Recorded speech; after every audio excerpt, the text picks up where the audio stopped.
So welcome to this morning. This is part of the Class 22. And my name's Rob. I'm the startup advisor in the enterprise team. The enterprise team is to help people that have got ideas that they're looking to explore. And my job is to help students and graduates look at their options when it comes to working for themselves. So this session is just helping you think about, what you would need to understand if you were looking at working for yourself, setting up a business, doing some freelance work. So it's going to give you an outline of sort of things that you should be thinking of.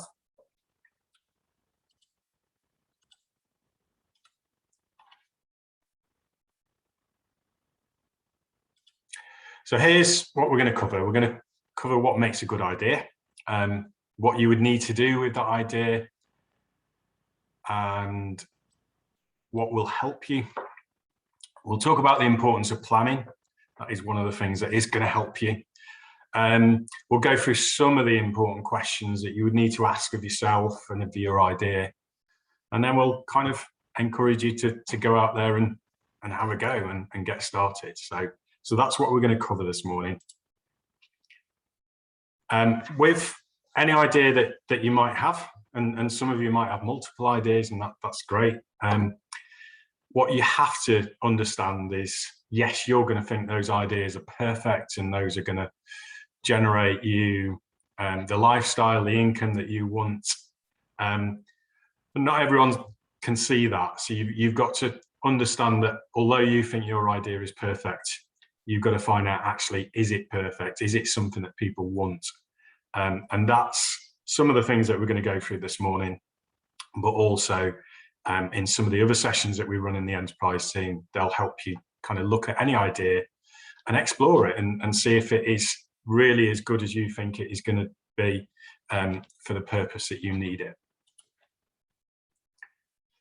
One of the things that you would need if you're going to work for yourself, you're going to be an entrepreneur, you're going to need to be determined, you're going to need to have focus. It's hard work, so you're going to need to put a lot of effort in. And you need initiative because sometimes you have to change things, sometimes you have to adapt depending on the way things are going for you with your particular idea. So anyone and everyone can be an entrepreneur, so long as you kind of apply, the determination and have the determination, the focus, put that effort in and use that initiative to help you make a success with your ideas. So I'm sure most of you are here because you've got an idea or you've thought about doing something for yourself, working for yourself in the future, or maybe you are already. But alongside that, with people's ideas, that there's going to be fears that you might have. So it's working out, what you need to look at and what you need to sort of really understand in terms of getting over those fears and taking those barriers away. So we'll look at some of the mistakes that people make when they're looking at a business, starting a business. So there's 10 here. Choosing a business that nobody wants, of course, that would be a huge mistake.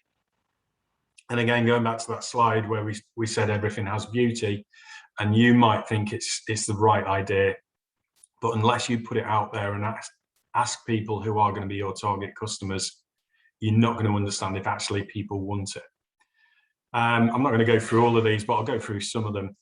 I think, choosing an idea that doesn't stand out enough, that's not necessarily a bad thing. I think you can have an idea that kind of is very similar to other businesses out there. But what is important is that you make sure that you have something different that does make you stand out from your competitors in a way that offers value to your customers, to make them want to buy from you and not your competition. Choosing a business idea that you're not going to want to run. Yeah, I mean, working for yourself is hard. So it's really important that you kind of enjoy it. And so choosing an idea that you're going to get a lot out of yourself and you're going to be able to put all your effort into, really, really important. choosing an idea that customers can't or won't pay for. Yeah, it's got to be something that they want again. It's got to be something that they're willing to pay for. And I'll go to point number 10, choosing a business idea that you can't explain simply. It's really important that you get over, and we're going to cover this again shortly, but you get over to people very quickly what your business is about and what it does for them, and what it, again, can offer that value for them. Because if you can't do that quickly, you'll lose them. So understanding your idea yourself is really important, and then you can explain it simply to people. So don't worry about writing these down. I'm sending you the slides around. So again, that's partly why it's important to put your name and student number in the chat, so I can do that. And following on from that, how do you avoid having an idea that nobody wants? So it's something that you do need to do some research on. You need to look at whether people want it. You need to do some customer research, some competitor research to find out if you have got an idea that people do want. And that way, you're hopefully going to avoid something that's not going to work. And the way to do that, start with yourself, get to know who you are and what you know in terms of, you know, your skills and what you can offer the business yourself. But also, just as importantly as yourself, is who do you know who can help you with this idea? What networks are you immersed in that can really help you make this happen, and spread the word about it as well? So that's a starting point in terms of helping you have an idea that's going to work and get out there. Start with yourself, start with what you know, but also who you know as well. And if you don't know many people, you're not very well networked in the sector, the industry that you're going into, that's not a problem, but it is something that you will have to get to grips with in terms of making sure that you are networked going forwards. So what to do next? We mentioned a moment ago about research. You know, research is such a critical part of anyone working for themselves. Any business that's successful has to do research, not just at the start, not just at the pre-start stage, but actually forever. You know, however long that business is running, however long you're working for yourself, you will be constantly doing some research to find out where you sit as a business in your sector, to understand if what you're offering is something that's still wanted by people, and to make sure you're current and on trend. So that is important. What I would say is, if you haven't got experience in the sector you're going into, it can be worth getting that experience, because that can be invaluable. So, you know, if for instance you were opening a coffee shop, but you've never worked in a coffee shop, or your dream is to open a coffee shop, but you've never worked in that, go and get some experience working in a coffee shop. It will be so helpful for you to understand the sort of people that are coming in, their buying patterns, how things operate as a business behind the scenes. So that experience will be invaluable if you've not got it. What you mustn't do is assume anything. So, you know, you will hear about writing business plans, and that's one of the next points. But business plans, if you don't do them properly and you don't do the research properly, they will be full of a lot of assumptions, and assumptions are not going to help you make a success of things. So it's really important that you don't just assume things. You go out there and find out the right information through your research. Get help. So, you know, we do a lot of workshops. We have one-to-one support through myself and my colleagues in the enterprise team. So get help from people. There's other help in the city and other towns and cities as well. So go and get that help. It's generally free help and support that you can find. There'll be mentors, there'll be, you know, workshops like we've mentioned, but that is only going to help you, and get as much help as you possibly can. And you're going to learn from that. So that is going to be important. A business plan is a really important tool. It's going to help you. It's going to help you as an individual running this business, setting this business up. but make sure you use it. And there's no point writing one if you're not going to use it. The most important person a business plan is for is you yourself running the business. So it's not just for applying for funding or something like that. It's for you as a person. It's going to be your tool that you use to see how things are going to be viable, and that will help you become something that can be a success. And then, yeah, with an idea, you can peddle it for so long, but then sometimes you just have to go for it and get started.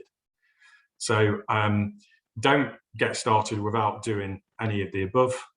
But I think it's really important, once you've done your research, you've done your planning, you've got help and support, at some stage you have to actually get out there and do it and give it a go.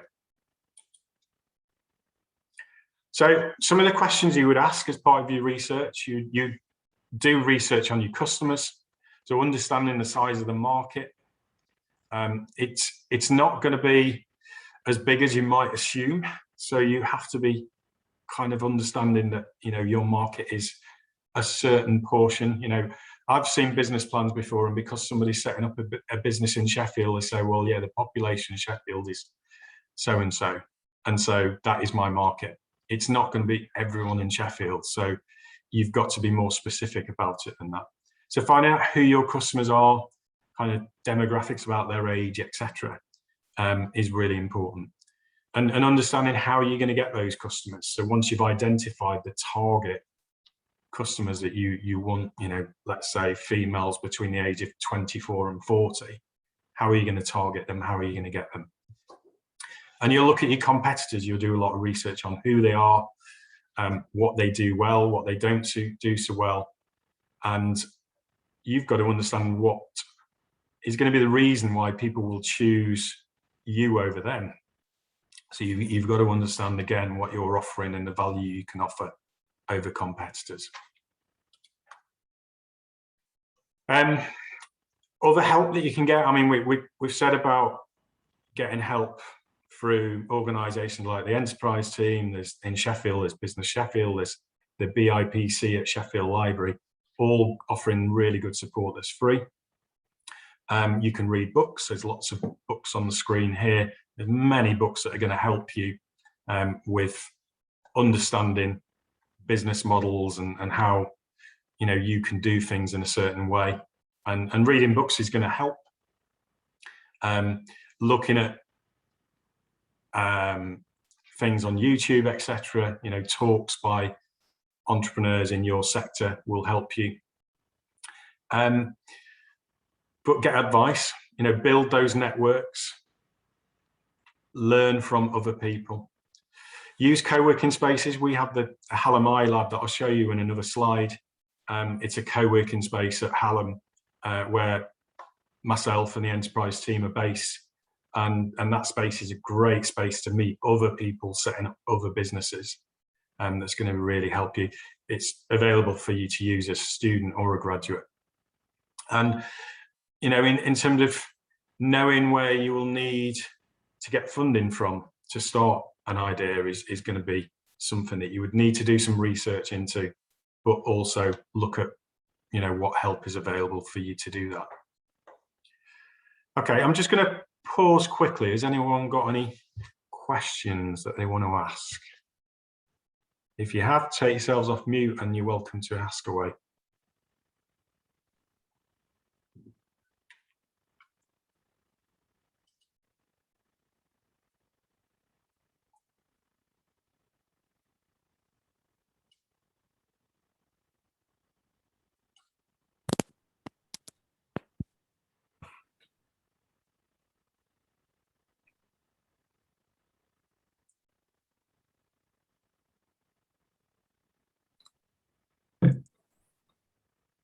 Hi, have you got a question? Yeah.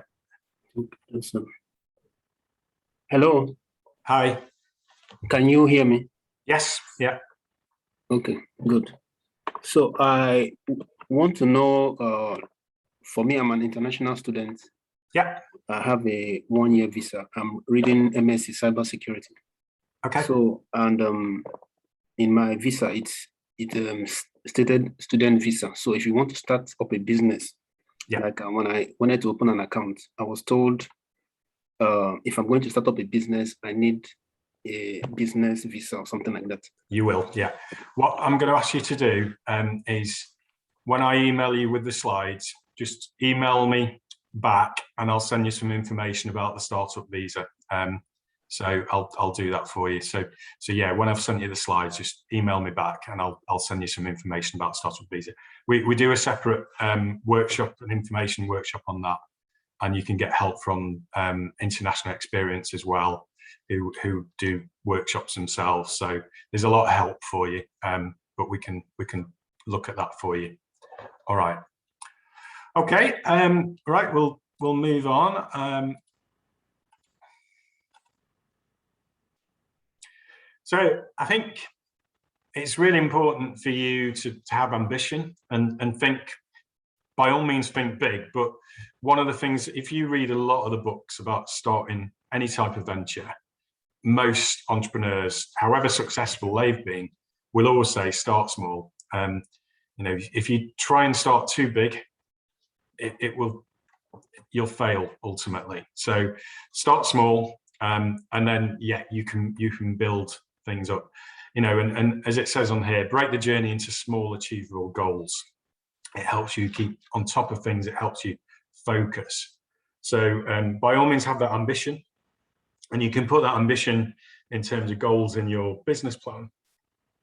But ultimately, in the first 12 months, 24 months, you want to be starting small and taking small steps.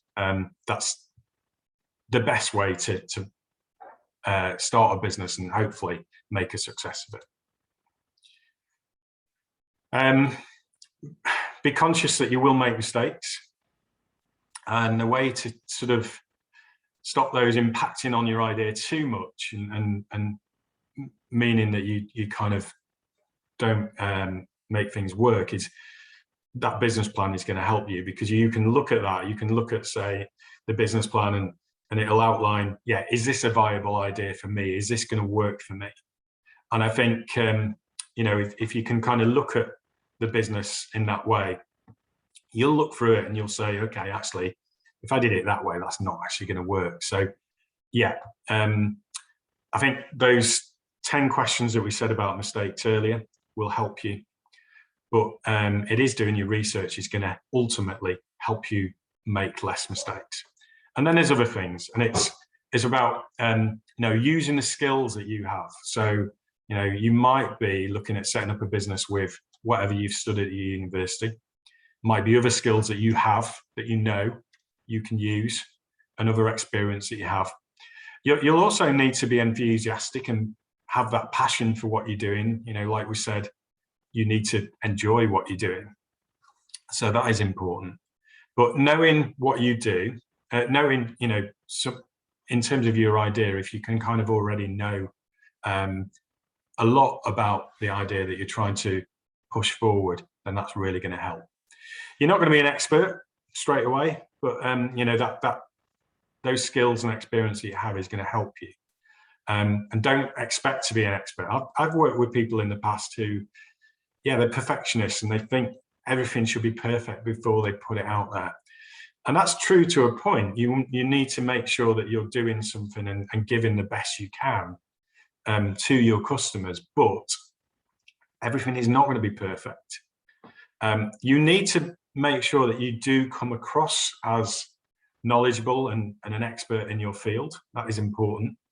But you're not going to know everything at the very start. You know, it's impossible for somebody starting any kind of venture to do that. And again, this is where you would be encouraged to get help.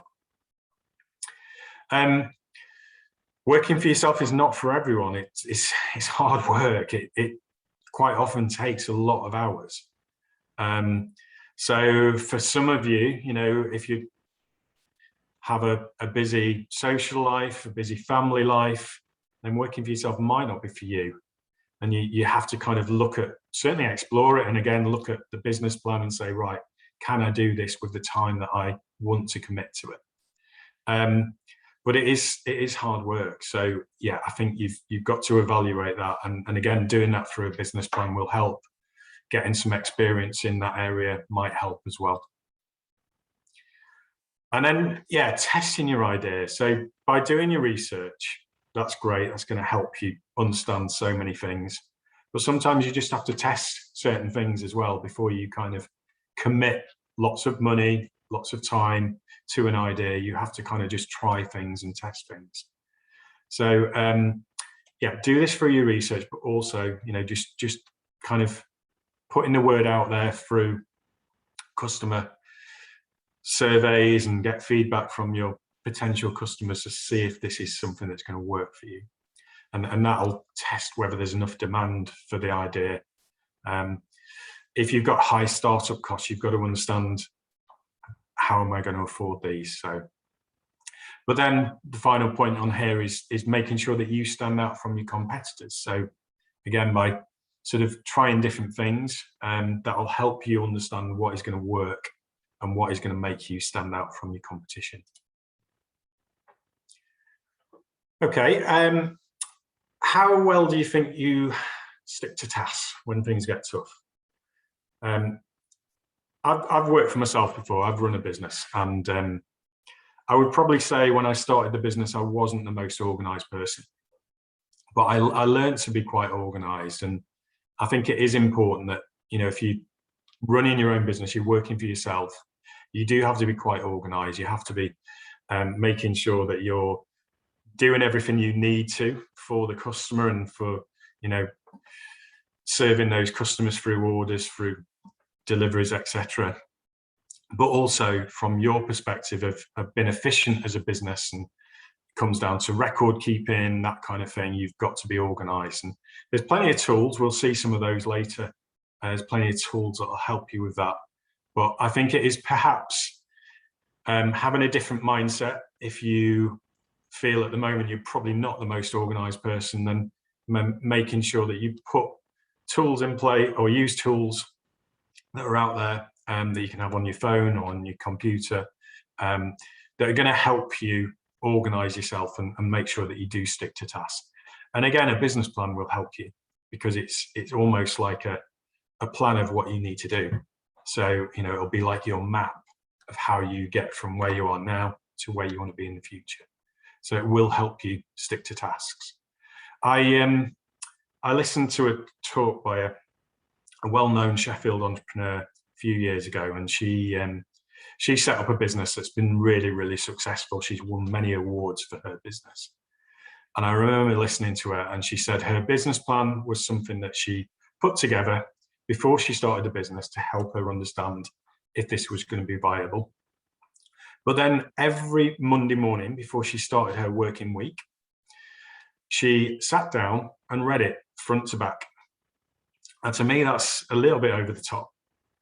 But for her, that helped her achieve everything she needed to, and helped her understand if she was where she had set out to be in terms of the target she'd put in it. If she wasn't, she could just tweak things and adapt things, because a business plan is never finished. It's a live document. So you can just say, right, okay, I'm not doing what I expect it to be now. So how do I achieve that? Or how do I change things to make things better? But for her, she was saying how important that was to kind of read it through every week. Now, I think it's important to look at it on a regular basis. You may not need to do it every week, but certainly to understand if you're on track and make sure you're sticking to the tasks you've set out to do, it can be really, really important. All right. Initially, you might just have an action plan. So an action plan is, you know, tasks that you need to do for a certain week, a certain day, a certain week. You then might move into a business model canvas. We do a workshop called Business Planning Made Easy. It helps you look at putting together a business model canvas. Tends to be something that a lot of people find easier than a business plan itself. But if you've done a canvas, that would help you do a business plan as well. But I think, yeah, it's just something that you need to get into the process of planning when you're going to start something, whether that's just doing a little bit of freelance work or whether it is ambitions to have a big company further down the line. You know, all this planning is only going to help you.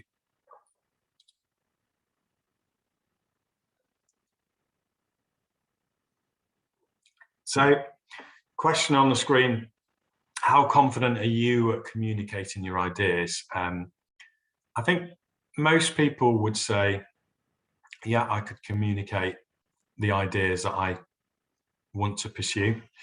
But I think if you put yourself in front of people who you're trying to either sell your idea to or generate some interest through, just networking, etc., quite often people are not as confident as they would like to be.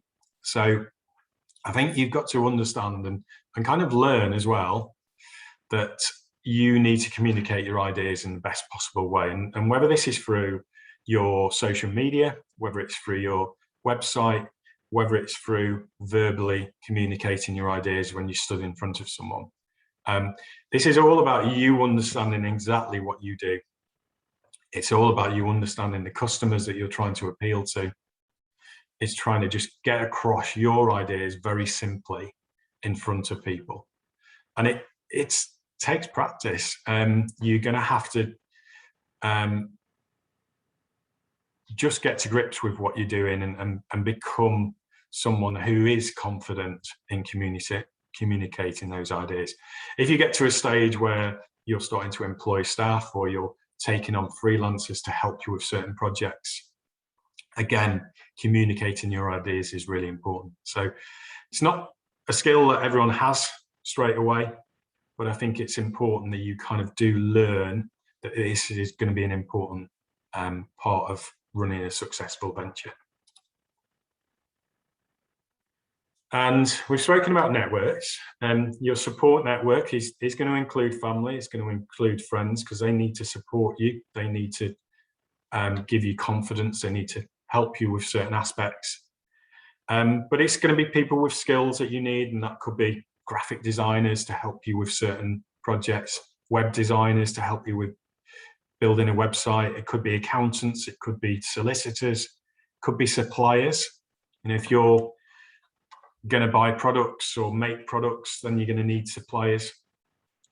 It is going to be support network through competitors. They can be a big part of your support network as well, because you might need to collaborate with some of them. The competition is not the enemy. Competition is people in your industry that quite often you can work with and work alongside. They might have skills that you don't have. You might have skills that they don't have. So you can pass customers over when somebody comes to you and says, can you do this? And you say, well, actually, no, I can't do that, but I know someone that can. So again, part of your network should be competitors. Your support network could include investors and people that can help you with funding. That could be the banks, it could be the government startup loan fund, but it could be investors that invest in your idea, and not only with financial incentives, but also networks themselves that they have and skills that they can help you with as well. Okay, any questions on what we've gone through in the last few slides, this slide? Anything anyone wants to ask?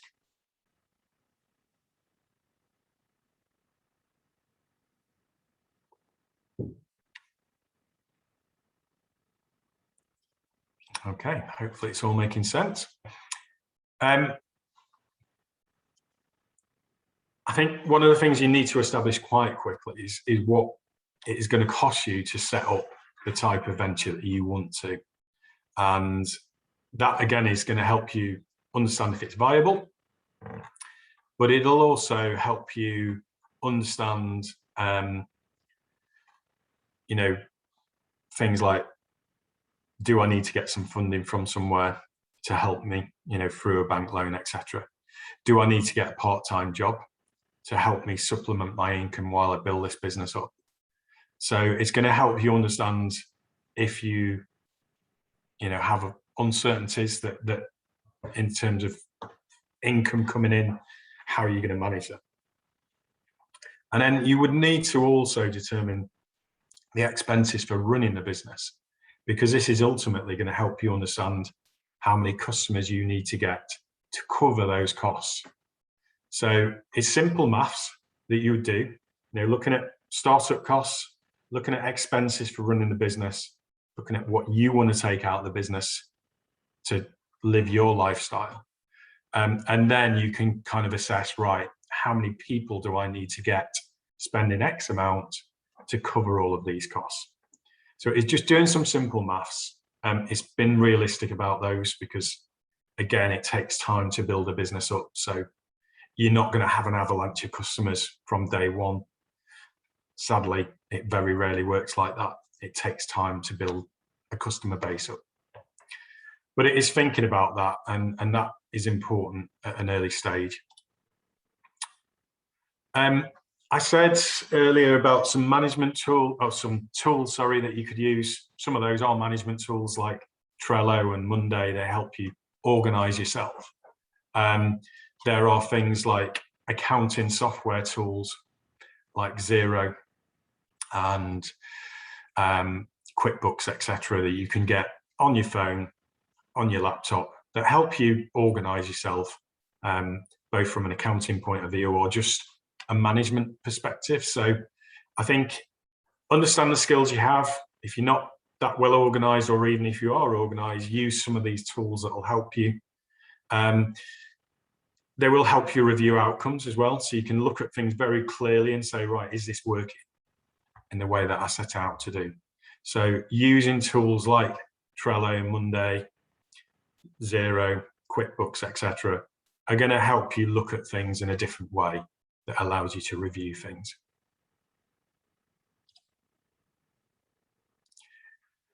And yeah, all of this, and certainly understanding the startup costs, like we mentioned a couple of slides ago, understanding the running costs, understanding how many sales you need to get to bring cash in, is helping you understand if you can make a profit.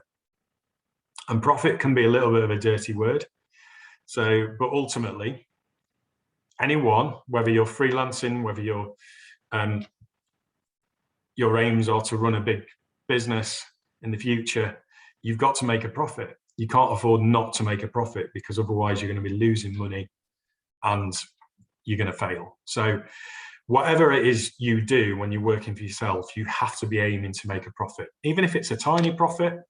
So it's not about, most people working for themselves are not wanting to be multimillionaires. They just want to make enough to live the life that they want to live.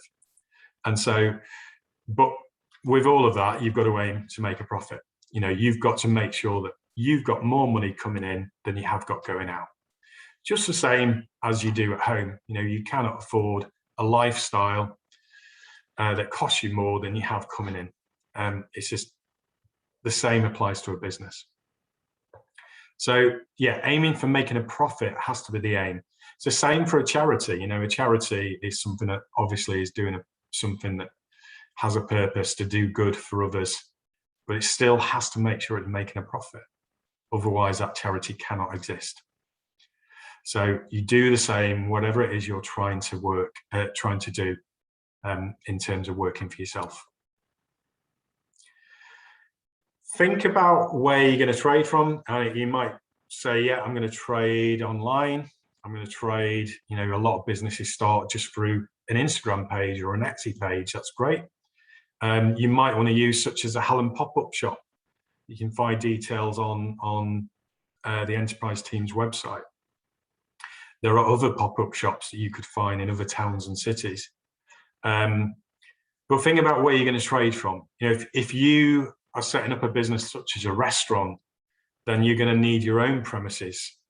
But quite often, people that have started a restaurant don't start from premises. They start from doing food markets and sort of farmers markets and having a mobile unit. And then they move into their own premises. Street Food Chef in Sheffield is a really good example of that. They didn't start with premises of their own. They did have a mobile unit that they took around to fairs and markets, and they built up that way. So, but thinking about where you're going to trade from, what's going to be effective, what is going to help you from a cost perspective, is something that you need to look at. Okay, we've helped a lot of people start many different businesses in the past. There's a few of those. So if you have got an idea that you do want to pursue after this, then certainly come and seek our support to help you. So Max started Bullion Chocolate, quite well known in Sheffield now. You may have come across Max. Tommy has gone on to become quite a well-known DJ, getting played lots and lots by big name DJs, as well as sort of doing lots of things on his own. Paul and James have got a business called Food Circle Supermarket. Howard started a sauce business called Fuller Flavor. We've helped people like Elena develop products. Emma in the bottom right developed a self-care business called the Calm Club. So many different businesses, thousands of different businesses we've helped in the past. And yeah, again, it goes back to make sure you do get as much help as possible. If you take Max as a great example, and Howard, for instance, they have not just sought support from us in the enterprise team, they've got support from as many people as they know they can. And that's worked for them. And when I look at people that are successful, I generally know they have sought support from not just one form of support, but as many people as they possibly can. It's only going to help you open those doors in terms of networks. It's only going to help you in terms of advice that you can have to help you make a success of things.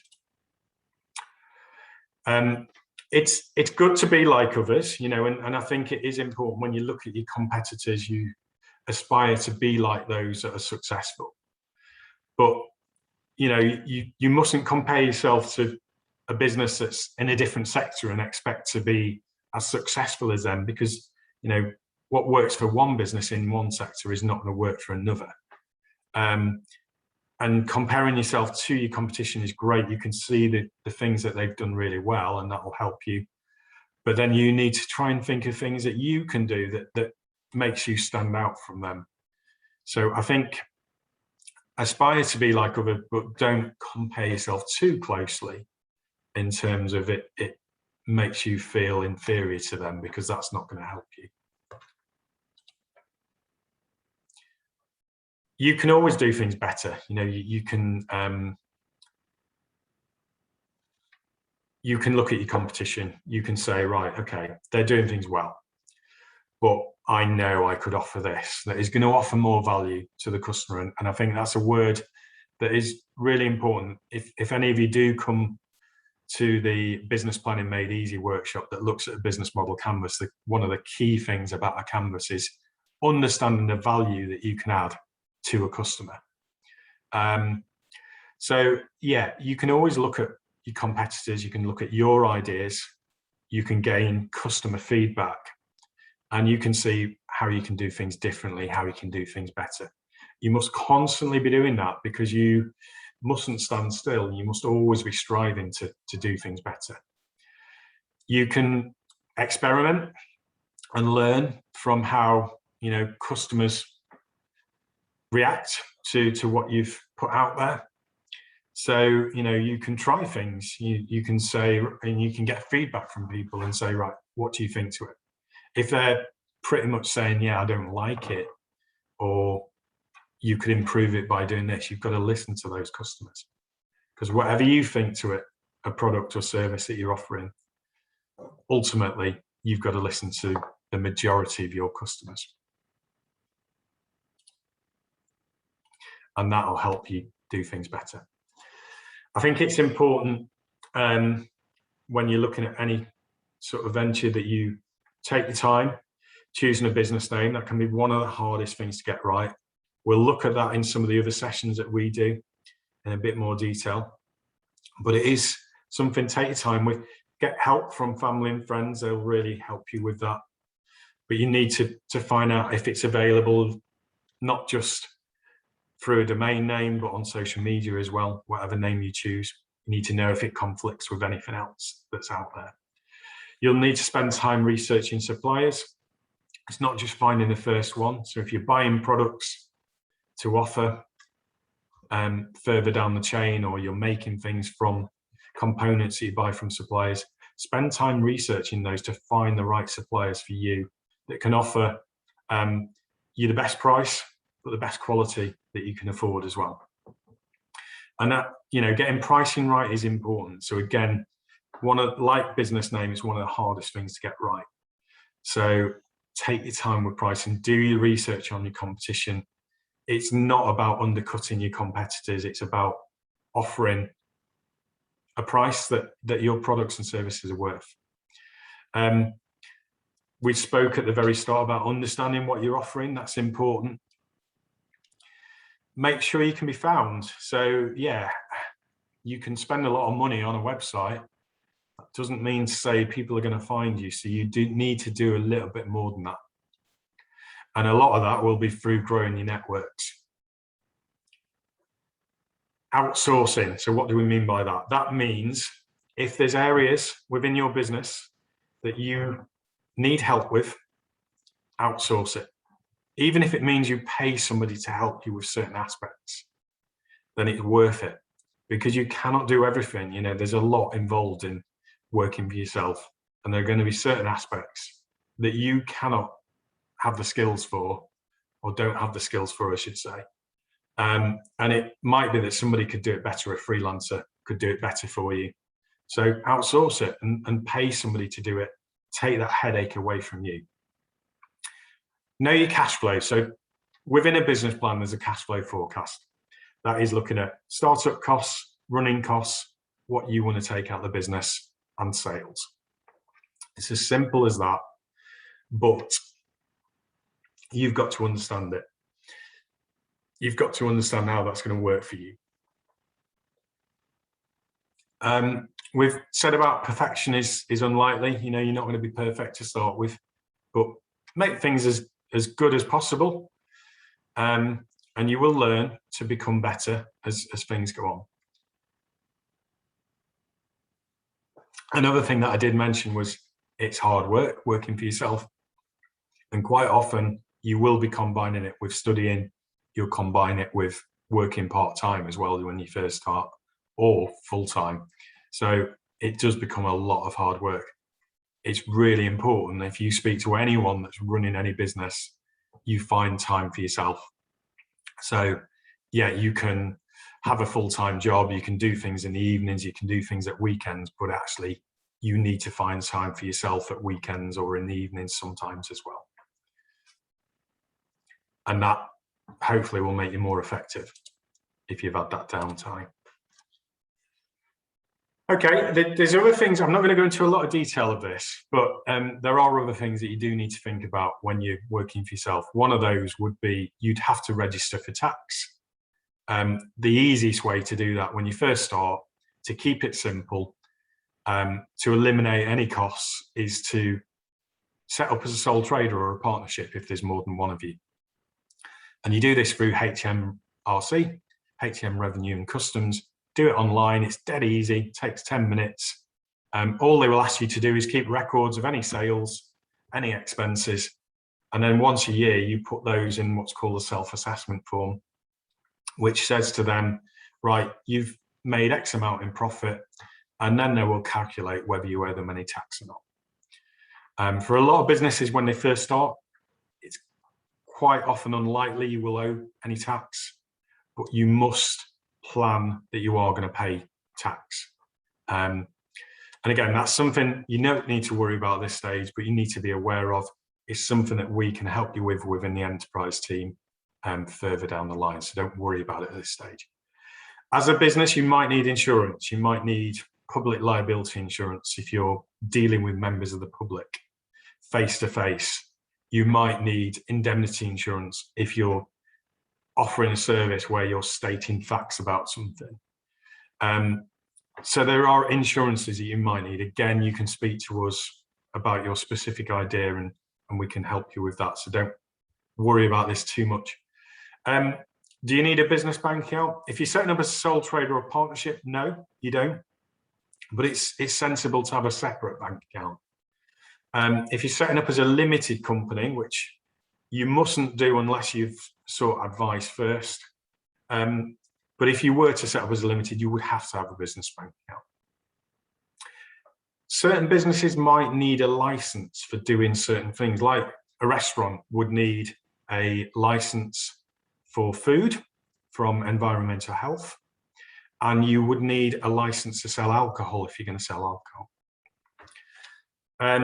And then IP stands for intellectual properties. So again, certain businesses might need to protect things through design rights, through trademarks, through patents, etc.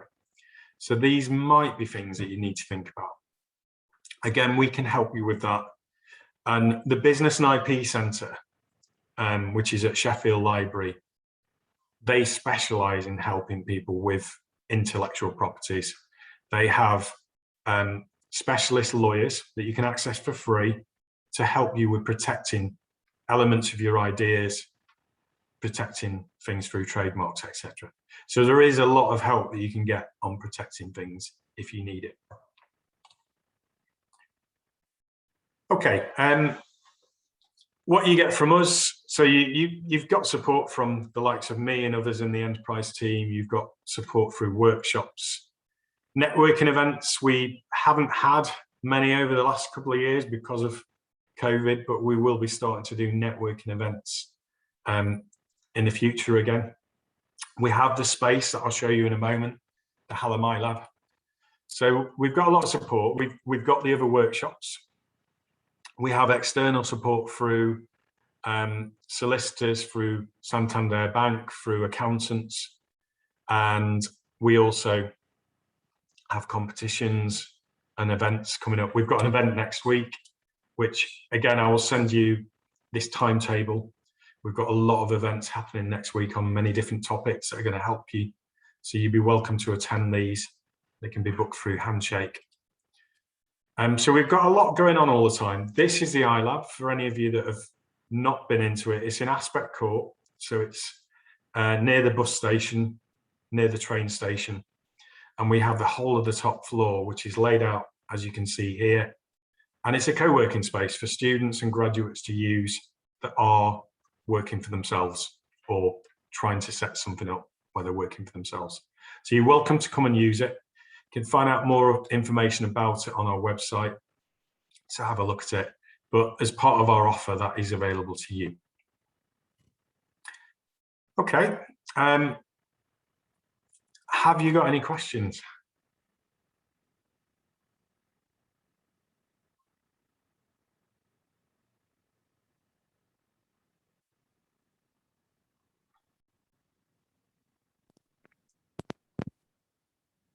Concerning the finances, you want to start up and maybe you need loan kind of, and you're not entitled to it because of what I said before as an international student.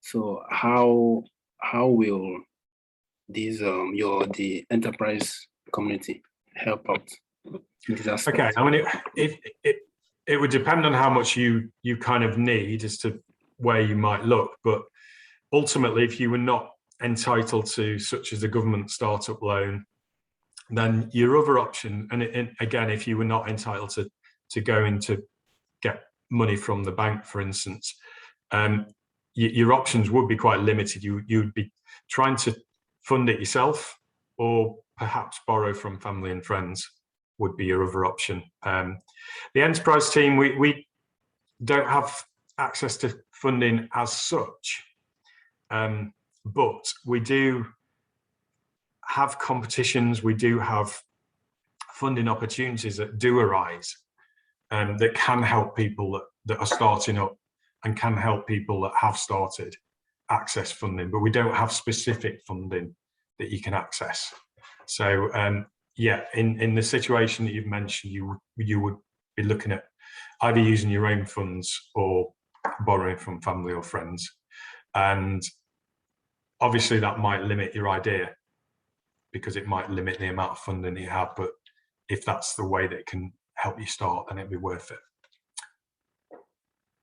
Okay, any other questions from anyone?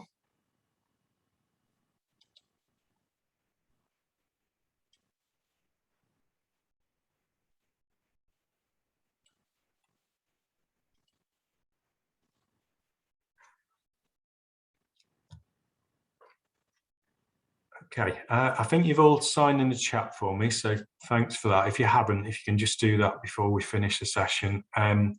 If you have got any other questions, you're welcome to get in touch with me. I'll be sending you the slides now.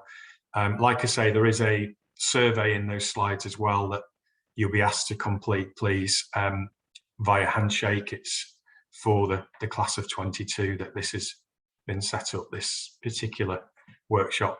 I will be sending you the dates of the other workshops like I promised. And like I said, there's a big event next week that we have in the enterprise team with lots of different workshops.